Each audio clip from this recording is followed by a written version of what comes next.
Welcome to EWA's FIN-LYT podcast. EWA is a fee-only RIA based out of Pittsburgh, Pennsylvania. We hope all listeners of this podcast will benefit as we deep dive into complex financial topics that we will make simplified for you.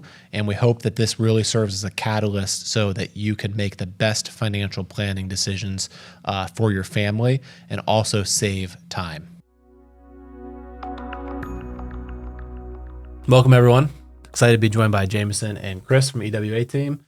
And today we're talking all things AI. Will AI replace financial advisors? How can clients, if you're needing financial advice, how can you utilize AI?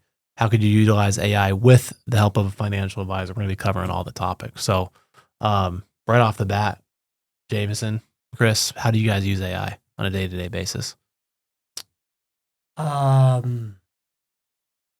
Basically replaced my Googling. It can give me an answer much quicker and much more detailed, specifically for what I'm asking. I'd say that's the biggest. Any research, any learning, I use it for a lot of learning. Like there's times in my, even just in business, like, you know, I have to research a detailed, I just did this last night actually. I had to research a detailed tax code and I know 80 to 90% of it. And instead of spending an hour on sifting through articles on Google, it gave me the answer in 3 minutes. How did you know that answer was accurate though? I mean, it puts the sources in there. So then you go to the sources. You can, yeah. But again, I knew 80 to 90% of it. And then, so it was like, okay, yeah, this checks out. This makes sense. And there's been times where I've done that. And then I've consulted like Tyler or CPA, someone that's the actual expert. And then that saves me calling him for an hour. It's a 3-minute phone call. Okay. Yeah, so we do have an enterprise like for the EWA team member. And so you actually, I don't know if everyone knows, you get charged based upon, it's like a monthly fee, but then you get charged by the use of what's called the tokens, like the energy that it takes to answer questions. So one time I walked in, Chris was in Jamison's office, I think. Yeah, it was Jamison's office. And I was like, what are you guys doing? So we're getting deep research right now. Their chat was doing, can make these pictures. And so they were trying to make Jamison's dog dressed as an astronaut, I think. Good was I got him as a doctor, an astronaut, a clown, Napoleon Bonaparte, signing the Declaration of Independence, a lot of things. I'm just glad the tokens were going to good use. Yeah. The astronaut one looked pretty cool. You used it to design your office, didn't you? I did use it to design the office. Masters was recently, I put the green jacket on my puppy Tony. So yeah, there's plenty financial stuff, plenty of stuff that you can do with AI. It's really powerful. Okay.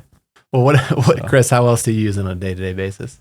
I mean, I think pretty similar to Jamison. We do similar role here. So anything from like tax code, I think is a good example, really dry stuff that could be long documents. You can plug it in there, ask it questions. And it's better than just Googling something that'll point you to like Investopedia or something, because you can dig deeper and have a conversation and build on a prompt that you're using. So it can take all that context that you're trying to figure out or think through for somebody's situation and just do a better job and be more time efficient, I think. And I would say I like really enjoy, like I love learning new things, but I really do enjoy like deep like research, which can like send me down a rabbit on random things. It can send me down a rabbit hole where I spend like hours.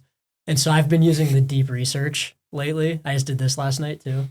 So you basically ask it something and then it produced a 20-page like report. It put all of these studies, and on the topic it was like, here's a 20-page report that saved me hours, and it like gave me like a college grade like research paper. Well, you got shut down, right? Because you can only use the deep research so much, you're right? limited, and I didn't know that. So when it first came out, I was just hammering the deep research. I didn't put in timeout. I used it too much. It was burning timeout. We need to have a timeout system here at EWA. Yeah, a timeout from ChatGPT. Well, how are you using it? You use it a lot. Yeah, similar. Anytime I email you guys, it's usually not me. No, I'm just kidding. No, I think it's similar. I think the most, and I've heard this from a lot of mentors and business owner friends. The best thing is not to have it do work for you. It's have it act as a strategy.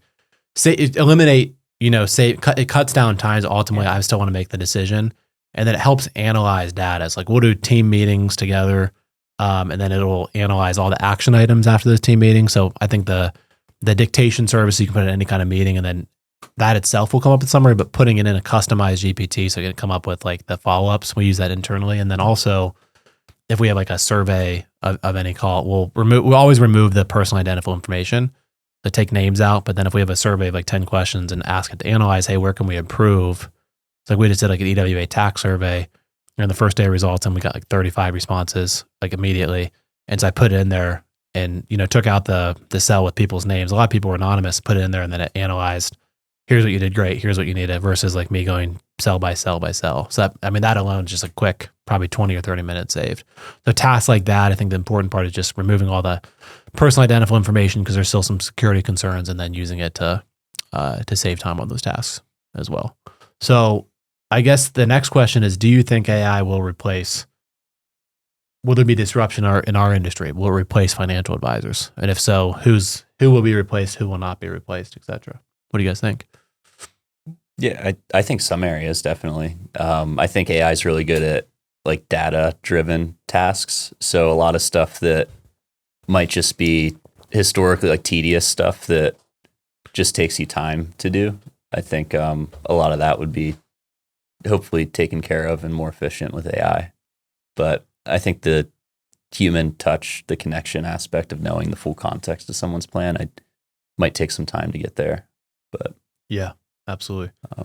I would echo that. I think that like if you're a financial advisor just doing wealth management or just doing one thing, I think you're at a huge subject. But I think we're pretty well insulated. We're leaning heavily into AI. We're actually developing a tool right now inside of, not through like the deep sinkhole of ChatGPT, but like using that same tech inside of Microsoft Azure. So we own the data, and it's not eliminating like the LLM system where it's learning off each other. We're just in our ecosystem, so it's totally secure. So we can, get data quickly from our secure environment, and I think that's going to really help. And that the goal of that will actually to be us to, eliminate the need for like, I would say like a support advisor, like a paralegal, or so some of like the second roles this can do when you're going to do all this time-oriented tasks where it can like extract information so quickly for you. So that'll be really important. So I think as far as financial advisors, it's going to make really good ones that do a lot of high value stuff for clients a lot more efficient. And it's going to, in my opinion, our field, it's going to eliminate a lot of the repetitive tasks that, anyone can come in and get trained really quickly to do. But if you have the knowledge and then the tools, it's kind of like a steroid that's going into your productivity. Yeah. That a good advisor with high value propositions will not only not be replaced, they'll be enhanced dramatically. Yeah. I think I'm grateful it's coming along now because I think all the things that you're describing, I wouldn't have probably gotten my job in college working with you. Because I think it's a lot of the, like you said, the support advisor stuff and that's where you started for 3 or 4 years. So timing worked out. But all that stuff that you're describing like probably wouldn't have been a job, I think. Yeah. But hey, you guys lucked out a little bit. Yeah. Yeah, I have a lot before ChatGPT. So you would have been all over that for sure. Oh, yeah. I said this last night when I was doing that deep research. I was like, if I had this in college, I probably would have dropped out of college because I'd be like, I can just learn what I need right here. Like, what am I sitting in this classroom for? Yeah. But anyway, I have a lot of thoughts on like what it's going to do to the industry. I mean, I think that the average age of a financial advisor, I think, is like 60 years old. So it's an old industry. Tech is very behind in general. We're pretty ahead of the curve, but for the most part, advisors are like a lot of advisors that still use fax machines. Just like think about that for a second, and use wet signatures on everything. Like it's very outdated. So AI can come in and get the tech up to speed for a lot of advisors. So that's one way. Another way, there's a huge talent shortage for financial advisors. Again, average age is like 60. There's a lot of young people that are not going into the field. It's been newer now that there's colleges that offer, CFP prerequisites and planning certificates and stuff. But I think with that talent gap shortage that's happening, this will help because if you're, like you said, if you're just doing portfolio management, investment management, I mean, robo advisors have been around for 10 years. Like AI can already do that. But with advisors that are doing very complex, detailed work like we're handling a lot, estate planning, taxes, many different things. It's going to allow client advisors to work with more clients, because like what you said, a lot of the tedious, monotonous work can get outsourced to this new tech that's coming in. And now instead of working with 100 clients, you're able to work with 200 and give them that same level of service where you may not have been before because you're hand-holding, giving a white glove service. And then what I think in general, will it take our jobs? Some, yes. I think that any complex high net worth person, even if AI can do some of the planning, there's always going to need to be a human element to make big decisions, to have the relationship. But there's a big gap in the industry. I think that the term's actually is mass affluent, which is like net worth between like 250,000 to like $1 million. And that's like majority of the population is right there. But there's a big gap in advisory services for those types of people because very good financial advisors are expensive. And if you're under the AUM model, you have to have assets to be able to have access to fees, them. And there's a lot of advisors, like, you know, I could name a lot that don't know what they're doing. There's a huge category of the industry that are just not solid financial advisors. That's not. Do you need to rein him in a little bit? No, he's good. He's just let him go. Fine, keep going. So for those people, it's like the people that are in that net worth range, they could go to the subpar advisors and get bad advice, and they're probably going to sell a product, an annuity, an insurance product, or as this tech develops, I think there's an opportunity that, you know, AI and large language models can give basic advice. And again, nothing complex, but as far as like, how do I pay down debt? What accounts do I save into? How do I budget? I think those are the little things that AI is going to be able to do, which will eliminate low-level financial advisors. Yeah, I agree with a lot of that. Actually, all of it, but I think so. Just quick vision of how I see the future going is clients expect us to try to minimize fees and try to provide as much value as possible. And that's the name of the game that we're trying to do, is provide as much value as possible for as little fee as possible. Right. And that's where you attract, and we have that high retention rate, like 99.9%. But, the other thing, I think, instead of like being scared about this, we have to lean into it. So not only are we developing an internal tool, compliance, tested, security tested, data tested, but it's also going to be something that I think the stage 2, making available for clients. So we have all this secure data, years of meetings and, in our, different systems. And think about if you're a client, instead of going to ChatGPT and like throwing in your tax return, like having your information available for who knows what, is having that in a secure environment where we've done your taxes, we have your net worth, and now you have access where you can have a personal relationship with the advisor, but any quick questions you need, you can pull right from it and utilize the AI inside of a secure environment. That's really where I see where we're going and where I don't know if the industry is going to go there, but I think that's the most beneficial and safe use case if you're a high net worth client, is having a firm that can offer that to you. Yeah, I think that's a win for us and a win for clients. Like last night, it was 6:30 p.m. I got a text from a client that said like, we're dollar cost averaging cash into the market right now. And it was like a quick question, like how much cash do I have in the portfolio? I didn't see it for 30 or 40 minutes. I was doing stuff. And then he ended up responding. I said, never mind, I found it. But imagine if he had a chat bot that had all of his information. Live link to his portfolio. Yeah, instead of waiting for me to respond, he could just ask it, how much cash do I have? Boom, he gets an answer immediately and saves everybody time. And then say, hey, and uses that, hey, can you draft an email to my advisor? I'm a little bit scared of the market right now. Yeah. I have this other big purchase. I think I want to slow down my dollar cost average or slow down my whatever it is. And then they can draft that. You can get the information, pull it, and draft an email back. Yeah. And so it's still, then you call, instead of hang on for 5 minutes while I look up all this information. It's just like, you're just being respectful of each other's time. No, that person's not, he may not ask the chatbot, how do I negotiate this contract and XYZ that's super complex. Yeah, you still got to call us for it, but the very basic, simple questions. But with that, in that example, we'll have the last contract in the file and say, hey, upload an Excel spreadsheet of your last trailing month 12 RVUs. Can you pull up my contract, what I did? Here's MGMA data that would put in his file if he's a hand surgeon or whatever he is. put it all in there, and then Chad will say, here's where the industry is, here's where you are, and then that'll jumpstart the conversation between the humans you and can him. use it and make the decision. Yeah. Yeah. So exactly. I think it's a long ways away from doing very complex things. I don't know if it'll ever. I mean, again, I don't know. Who knows where this text goes? I don't think it's going to do complex things. I think it's going to take complex topics, complex tasks, complex discussions, and cut down the time needed to address them by 90%. Yeah. So it'll take 10% of the time to address, but the human interaction between that high-level financial advisor and that hand to negotiate that contract, to do whatever, it needs to be done, but you're going to be able to do it in 10 minutes instead of like 3 different 60-minute meetings. Yeah. That makes sense. Yeah. And I think too, like, I mean, I don't know where this is going to go, the tech, but like, I don't think I'd want to default every big decision to an AI. I just want it to be there to enhance it, to save time. And still, again, humans are going to make the decision. Absolutely. No question. Yeah, no, we're excited. We're in the process of rolling this out. And so, Chris, you've been pretty silent over there. You're thinking about your green jacket on your dog.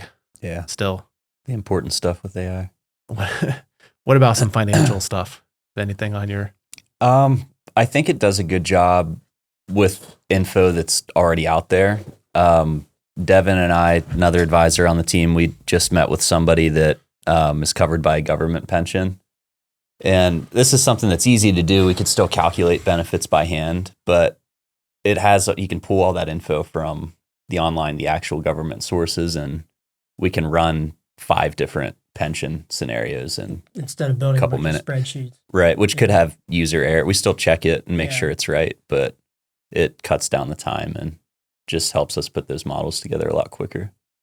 Yeah. So let's talk about, I think there's a use case now where, you know, we're in the business of handling money and, you know, telling people like enjoy life now, but also save for the future. So I've used it personally for a lot of simple ways to save money. So for example, you know, just moved into a new house and like designing the rooms and the paint colors and all that. I could have paid an architect or whatever, an interior designer, $10,000, but I just had ChatGPT do most of the designs, and it pulls the links of the furniture and like with all within budget. So that's one way. I think with any kind of house project, it's pretty incredible what the capabilities are. Any kind of contract, like I'm thinking of doing a backyard project, and like there's 2 different, you know, prices I got, and it broke it down. Here's the difference between them, and that helped me negotiate, and I saved 20% off of the higher end person. They didn't make it down quite to the lower end person, but it helped saved 20% because when I presented the data, it's like, oh my goodness, like he knows exactly what he's talking about. What else do you think, if you're advising a client on how they can utilize AI securely, what other use cases to either save time or save money do you guys have? I thought this was one of the coolest ways I've used it. So I'm pretty like, I don't know, diligent about like diet and what I'm eating. And so it was about a month ago, I put in, okay, here's based on the data from my Whoop, and then there's calculations you can do online based on height, weight, age, I forget the term for it, it's metabasal rate or something. Basically whatever calories you need to burn every day. It's like metabolic maintenance rate or something, yeah. And so I said, okay, my daily calorie burns 2,100 calories. I want to be at a 300 calorie surplus per day.